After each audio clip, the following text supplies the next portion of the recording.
Hello. Here I am at, I guess, a club in the city in Western New York, and you can see it's very busy.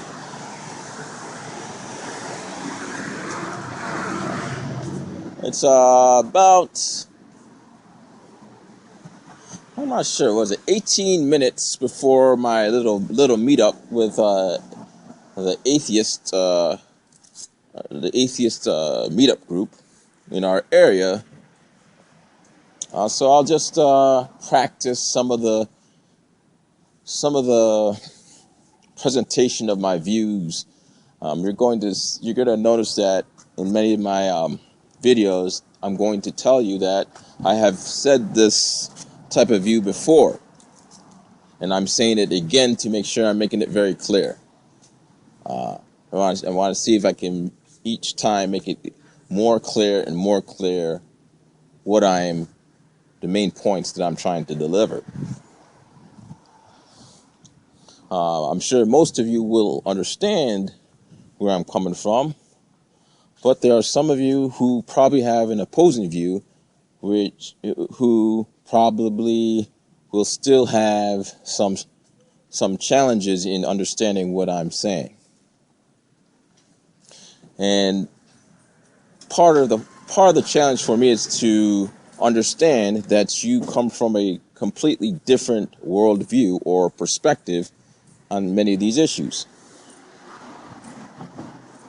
Now, today or tonight, I'm going to talk about something that I have been writing about in some blogs and talking about on YouTube for quite some time. And this is the issue of, or the moral fallacy. One of the moral fallacies that we commit in American society. I won't go so far to say Western society, because I have not studied or I have not evaluated the West in terms of the European attitude, European attitude towards some of the things that I'm going to talk about. Now, the moral fallacy that I want to talk about is something that's in regards to moral epistemology, okay? The method or the ways that we determine moral axioms, or the ways that we consider moral axioms. And one of the epistemological fallacies that I notice is in the context of meaning, or the moral fallacy is the moral fallacy is determining or respecting nobility or virtue based purely on the attempt to answer the questions of meaning of existence. Okay, and a perfect example would be religion. Religion could be a perfect example. As a matter of fact, there was a person, I won't name the critic, but there was a person that was attacking the atheist movement, the new atheist movement, and he was saying that, religion does go too far, and yes, it's delusional in some cases, and it can be harmful, but can't we give them at least some credit? Even the radical fundamentalist ones, in terms of trying to answer life's biggest questions of meaning, of man's purpose in the world. And then he went on to talk about things that he would call relatively shallow. And one of the examples was Miley Cyrus's butt or ass, to be blunt. The popular culture fascination with Miley Cyrus being sexually provocative, or her body part, and he was just talking about how that's shallow commercialism, and that is in many ways He didn't say it explicitly, but he did imply it. Well, he didn't say it explicitly. He didn't say explicitly that this is worse than what fundamentalists are doing in a cosmic or in a global fashion, but he implicitly asserted it because he was mentioning that it was, he used the term shallow commercialism or commodity, and basically asserting that since this is, selling sexuality at such a superficial level, and perhaps he wasn't trying to make it a absolute statement, but he was saying in comparison to somebody trying to answer the meaning of life, the religionists trying to answer the meaning of life or the purpose of life. How can that be, at least these people had depth? And that's very analogous to, in my interpretation, a fallacy that occurs in sexual morality, where a conservative commentator in regards to this South Carolina senator having an affair with some woman in which I guess he fell in love with. She said that, this affair was not a typical philanderer. It wasn't just some cheap sex in a bathroom. He was emotionally committed or attracted to this woman in a deep sense. Both of these judgments ignore the core. Both of these judgments commit this fallacy of assuming that having quote unquote committing an act that has deeper meaning, it means that we should give you respect or nobility, or you have some type of superior nobility compared to the quote unquote shallow acts of watching reality TV or thinking some no talent reality superstar is worth the time. I don't know. Okay.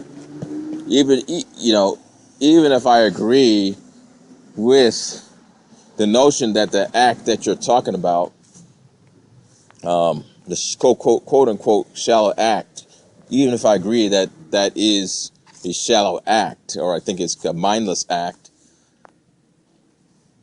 to assert that the transcendence of the evil act, and I won't say that the senator's affair was an evil act. I'm not going to make judgments there, but obviously, witch burning and child abuse were motivated by transcendent, deeper, were motivated by deep Calvinist theology. Okay.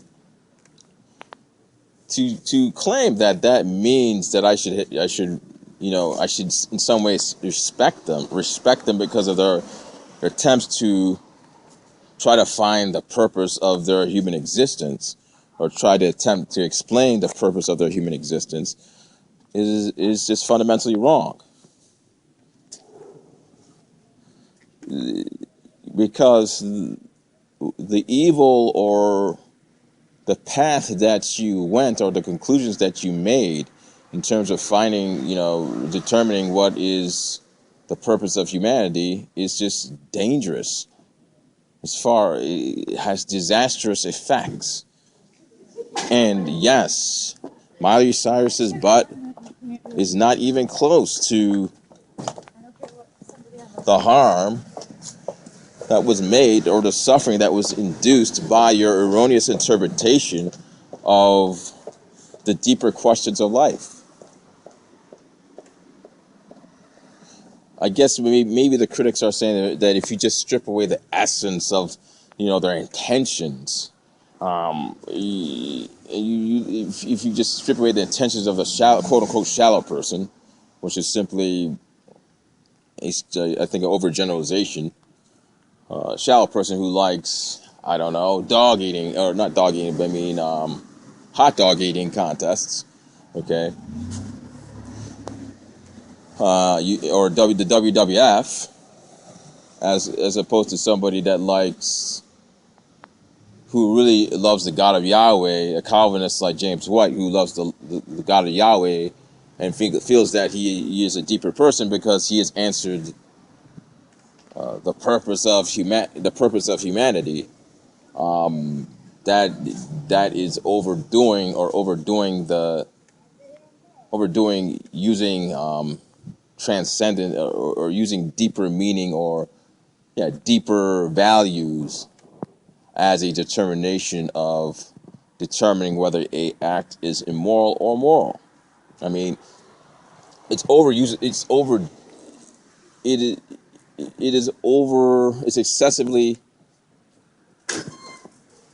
excessively overestimating the weight of that contextual attribute. Okay, that attribute, to determine whether an act is moral, you can use deeper values, quote unquote, deeper values as a determinant. Of course, you can use that in certain contexts, but to even contemplate that, in some ways, the Calvinists who burned witches, if you strip away his erroneous behavior, really is a far more deeper person, or far more wholesome person than somebody that just simply is interested in, let's say, just having sex and eating and or have you. You can't separate the two. I think that's the problem. I think that they're trying to separate the two. Let's go to the example of the person who commits an affair, an emotional affair, or has an emotional affair outside their marriage, when they implicitly promise to be spiritually monogamous, as opposed to somebody who has just a sexual experience outside of marriage, and but nevertheless, it is implicitly forbidden to even have that. Who has the greatest moral depravity?